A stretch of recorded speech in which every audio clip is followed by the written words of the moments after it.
this is the end of the road. Meaning, what does dialysis do to a patient? Just to prolong the life. You're right. So one time, I shared this Purtier placenta to her, and she gladly took it. She said, wala na pong mawawala sa akin kasi wala na akong magagawa sa buhay ko. And then she gladly took it. She took the medications, this time 2 in the morning, 2 in the afternoon, and 2 in the evening. Oh, after about 3 weeks, from a creatinine of 1,900, it went down to 400 plus. We were so happy. She was so happy. She went back to her nephrologist and she said, I am taking something, doctor. And the doctor said, what are you taking?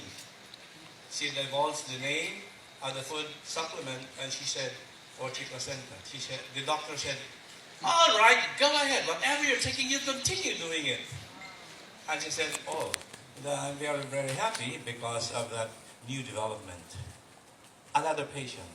For now, actually, the particular patient who is undergoing dialysis has already reduced her dialysis to about once or twice a week.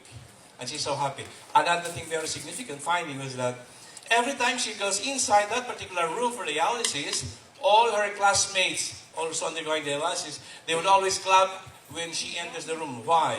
Because they always see a more beautiful patient coming in that door every time she goes inside for the dialysis. There is another patient of mine. This one is quite so difficult to treat. This patient has a neurological deficit, and he was born with it. Right now he's 32 years old, and he is a quadriplegic, being a cerebral palsy patient.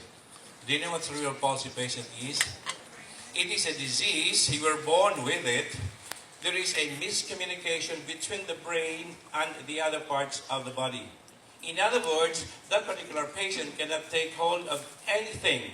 He would just look at the ceiling and then do like that. With hands, you flex like this, always like this. He came to me because not of the cerebral palsy, but because of cough. And that particular cough he was having for the past three weeks.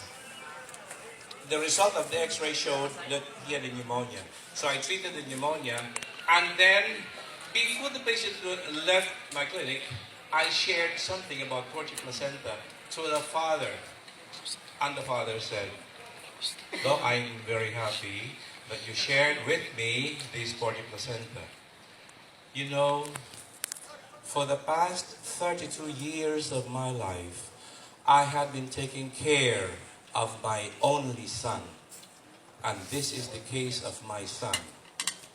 He cannot eat by himself. He cannot do anything by himself. I have always to be at his side to see to it that he does what he wants to do." And so he said, "This Purtier placenta is very good. But, you know, doctor, I am only a farmer. I cannot afford." So, he left that. That was a Friday. The following day, Saturday, I was so surprised. Why? Because the father came back. And I said, "Oh, I thought something happened to the patient." And then he said, "Doc, when I left your clinic, I prayed so hard. And then something hit my head. I went straight to the bank, and because I am a veteran, I prayed that at least the bank would grant me a loan enough to purchase just even one bottle of Purtier placenta." And you know, "Dog, what happened?" I said, "Yes, go."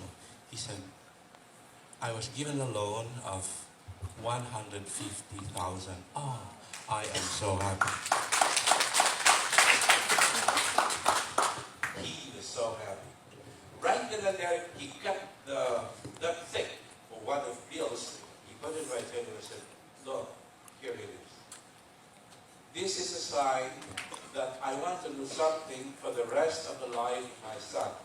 Because for 32 years, I have been to many neurologists. They have given me medications, and yet nothing happened. So I gave up. I gave up everything for him. Now this is the last chance." So I gave the Purtier placenta, and then, because it will take three weeks to arrive,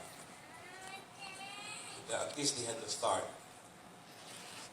After a month, I was so eager to hear from him what happened to him during all the while that he was taking the medicine, the food supplement.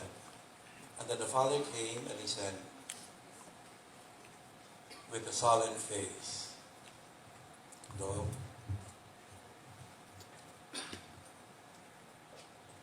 my son could not come here."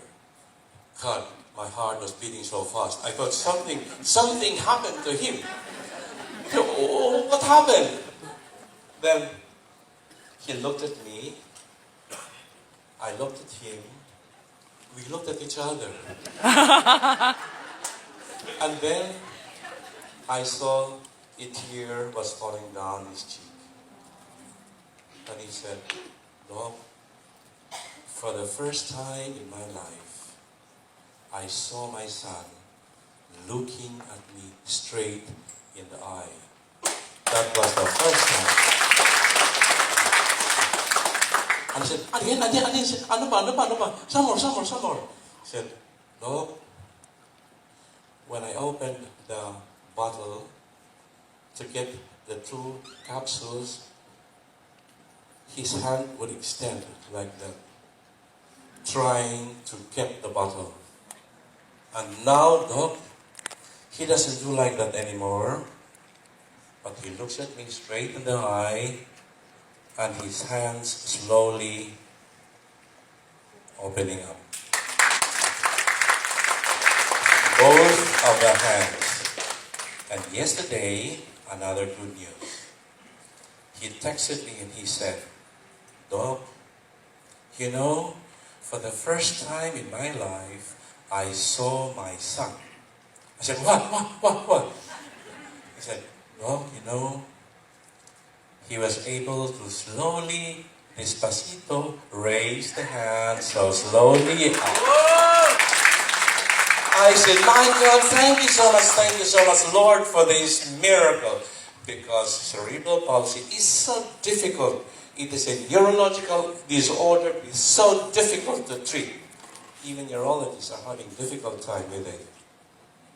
And for that, ladies and gentlemen, is just a short story, and the story is still unfolding. Thank you so much.